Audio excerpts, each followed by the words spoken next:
Good morning everyone, my name is Michelle. I hope you're doing well. Welcome to another video. It is Tuesday morning and the sun is out. It's still cold, but at least it stopped raining and it's not so windy. Anyway, in this video we're going to talk about the Idaho 4 murders. In particular, we're going to talk about Bryan Kohberger. So I am aware of the news that's come out, the possible leak of what Bryan was doing when he was arrested. I don't know whether there's any truth in it. It's interestingly bizarre. It's kind of like something Bryan would do. Not that I know Bryan, but, you know, thinking what I know about him.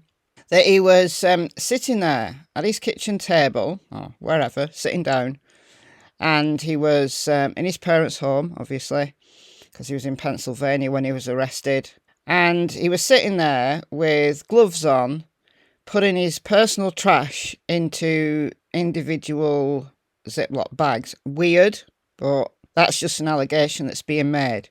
What I particularly want to talk about today is the items that were seized when he was arrested. Now, this came out a few days ago, and I know a lot of people have covered these items, a lot of news channels have covered these items, but I want to focus on just one item specifically.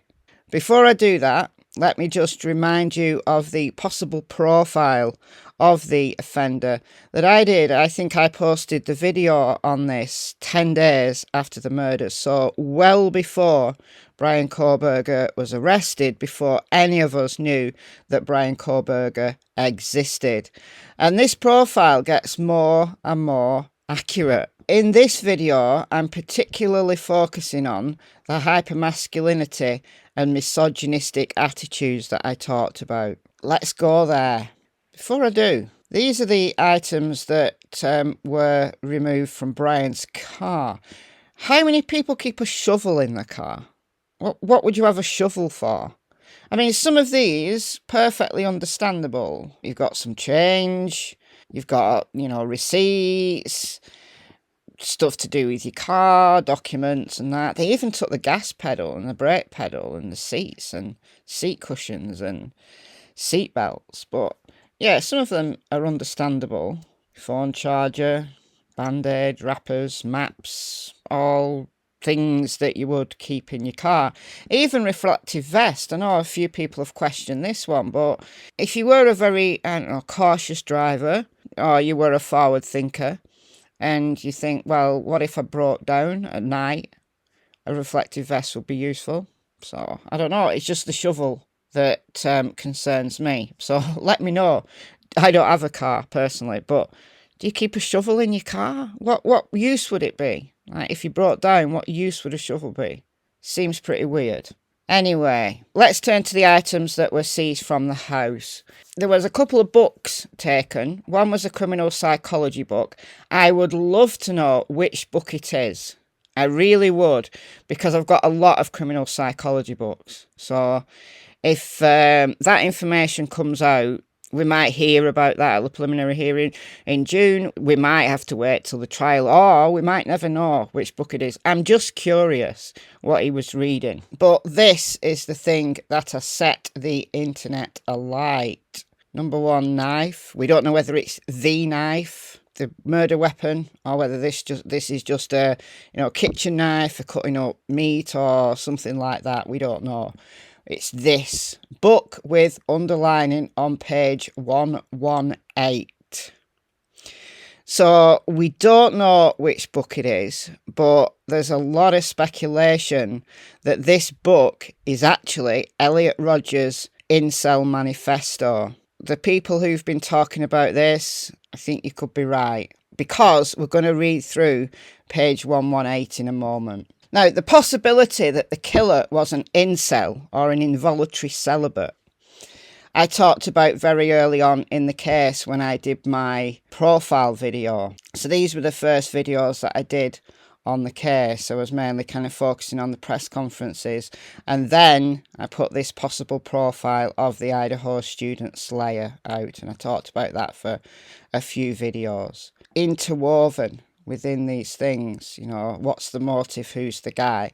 I talked about the hypermasculine and misogynistic attitudes, and essentially I was describing an incel. When he was arrested, I made this video on, let's see, so this was shortly after Bryan Kohberger was arrested, and I talked about the sweetheart of the incel community, and that is Elliot Rodger. Elliot Rodger killed 6 people in a stabbing and shooting spree in Isla Vista, California in May 2014. He was only 22. He did these killings and then he turned the gun on himself.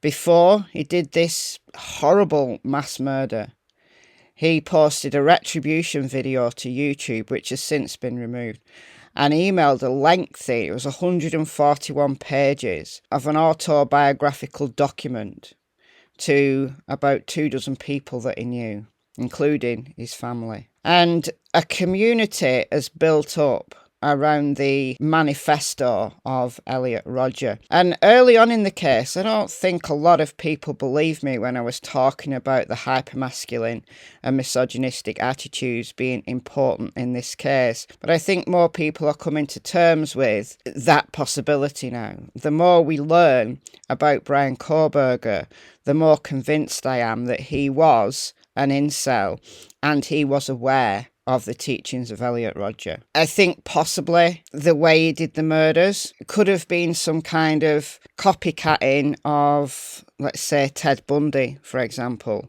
But the actual attitudes, the motivation, the reason why he did what he did. So I'm not talking about how and the specifics of breaking into the house and murdering 4 people. I'm talking about the why. And I think the why was because he was endorsing the teachings. Well, we say teachings in air quotes. I know you can't see me, but I'm doing air quotes right now. The mission statement, the manifesto of Elliot Rodger. And Rodger's life was that of privilege, honestly. He was the son of a Hollywood filmmaker.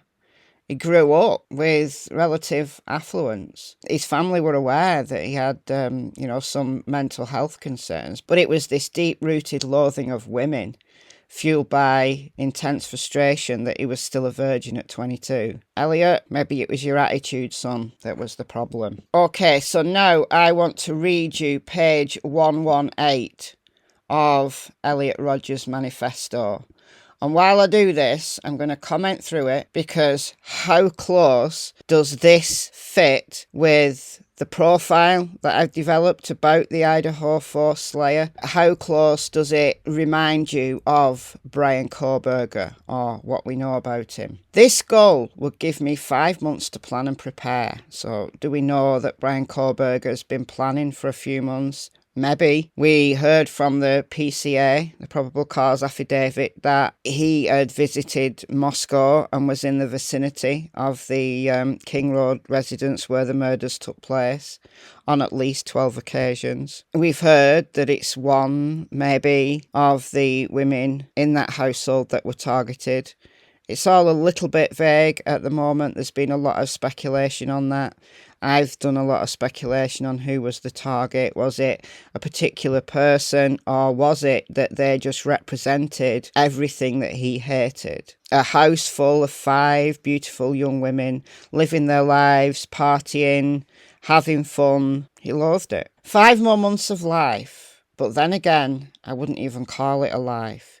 The existence I've had on this world during the last 8 years is anything but life. Now remember, he was growing up in relative affluence. Also remember, though, in fairness, that mental ill health can affect anybody. It doesn't discriminate. The rich and the poor alike can suffer from mental ill health. A feeling of overwhelming dizziness and anxiety swept over me. I was actually going to die. I couldn't believe it. And then I realised that my life was already over anyway. I was never going to lose my virginity. I was never going to experience love and sex. I was never going to have children. This final act of retribution is the only thing I could do. It's very hard to come to terms with this fact. I felt very trapped and lost. It almost makes you feel sorry for the guy. I wonder whether Bryan Kohberger's a virgin. How old is he? 28? I don't know. I just wonder. In the beginning of summer, I went on a few walks around Isla Vista during daylight hours. I saw so many attractive young people walking around in their little groups having the time of their lives. Maybe he was watching the residents of 1122 King Road and thinking the same. Some of the guys in those groups weren't even good looking. While I am good looking, and he was a good looking young man. It was his attitude that stunk, most probably. It was probably his attitude that put women off him, not his looks. I couldn't understand how they could be accepted while I wasn't. I furiously questioned why I haven't been able to have such experiences after living in Isla Vista for 2 years. So he was at school in Isla Vista. It was unfathomable. Maybe look inwards at your attitude rather than feeling sorry for yourself and then externalising that and blaming everyone else. I wonder whether Bryan Kohberger did that. I wanted answers. I wanted to know why it had come to this. If only one pretty girl had shown some form of attraction to me, the day of retribution would never happen. Maybe if one attractive young woman paid attention to Bryan Kohberger, it wouldn't have happened. Such is the mental instability of people like this, of the incel rebellion. But it's not the community itself. It's like any community. Those that take certain negative aspects of that community to heart so extensively and are prepared to act on it in such an extreme manner, that's the real issue. I'm not saying that every single person within the incel community is going to go on to commit mass murder. I'm not saying that at all. I'd never even consider it. The day of retribution is mainly my war against women for rejecting me and depriving me of sex and love. If only one girl had given me a chance, tried to get to know me, let me take her out on a date, none of this would have to happen. It was so hard to accept that things would have to resort to me having to perform this act of retribution I was planning. You didn't have to do it, you chose to do it. Don't externalise it, don't blame anyone else. Take the responsibility. And I know I'm talking to Elliot Rodger here, who is dead, but Bryan Kohberger and other possible extremists like him are not dead. You have a choice. Look at yourself. Take a long, hard look at yourself rather than externalising your pain and blaming everyone else. While I visited home, my parents, along with my psychiatrist, Dr. Charles Sophie, arranged for a counsellor to meet me frequently and help me out with my life. His name was Gavin Lindemann, a clean-cut 25-year-old. He had a similar role to Tony, my old counsellor from the regional centre back when I was 19, except Gavin was much younger and acted more like a friend who could take me out to places. Every time I went back to visit my parents, I would meet with Gavin once. We usually met up at a restaurant somewhere or went on a hike. I told him about all of my problems with girls and all of the hardships I've had to face in Santa Barbara. Being familiar with Isla Vista himself, since he spent a great deal of time there when he was younger, he confirmed to me that yes, the girls in Isla Vista prefer tall, muscular, rowdy, jock-type men. So inadvertently, sadly, his counsellors confirmed the things that he was thinking. Not the things that he was thinking about the day of retribution and committing mass murder, but about the women who lived in Isla Vista. Gavin was the only young person I really interacted with at the time, besides the occasional meetings with Philip and Addison. Don't know who they are. He was a good-looking guy with a chiselled jaw and bright blonde hair.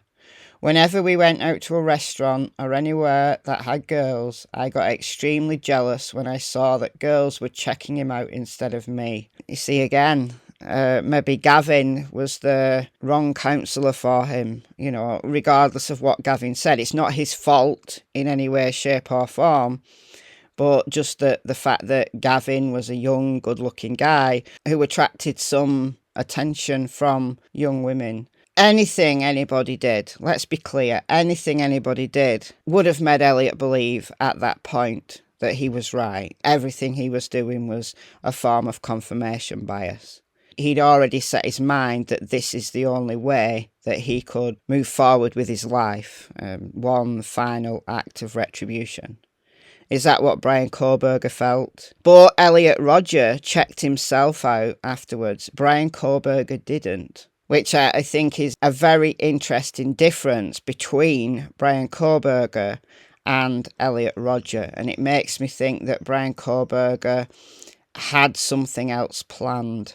So perhaps he was planning to do it again. That's the way I'm thinking about this. He had no intention of checking himself out of life because he still had a mission. On Father's Day, I went with my family to the Four Seasons Resort in Westlake Village. The Four Seasons held their annual Father's Day buffet. The place was very beautiful and opulent, and there was delicious food of all kinds to choose from. I always look forward to events like this. Since I had no access to sex, food was my only vice. As with all buffets that I had attended, I stuffed myself tremendously, trying to sample every single thing they offered.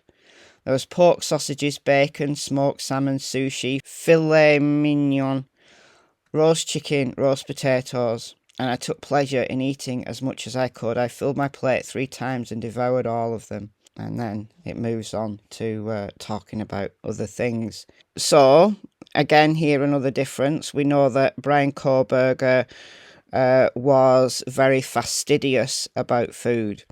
We know that he followed a plant-based diet, that he didn't even want to eat off plates and pots that had meat on them.